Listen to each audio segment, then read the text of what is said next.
అందరికీ నమస్కారం. ఈరోజు మనం ఇక్కడ గుండెలు నిండా ప్రేమతో, కరుణతో, సేవాభావంతో ఒక్కచోట చేరాం. గ్లోబల్ హార్ట్స్ ఆఫ్ హ్యుమానిటీ అనేది కేవలం ఒక పేరు కాదు, ఇది ప్రపంచానికి మనం అందించే ఒక అద్భుతమైన సందేశం. చిన్న చిన్న దయాగుణాలు వేలకొద్దీ కలిసి ఈ ప్రపంచాన్ని మార్చగలవని మనం నమ్ముతాం.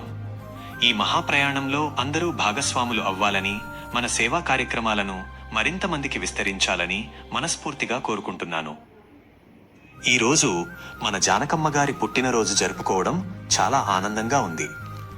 ఈ సందర్భంగా మన జానకమ్మ గారికి మనస్ఫూర్తిగా పుట్టినరోజు శుభాకాంక్షలు తెలియజేస్తున్నాము. అలాగే ఈ పుట్టినరోజు వేడుకల్లో భాగస్వామిగా ఉండి 50 మందికి ఆహారాన్ని డొనేట్ చేసిన జానకమ్మ గారి మనవరాలు కీర్తి గారికి మా హృదయపూర్వక ధన్యవాదాలు.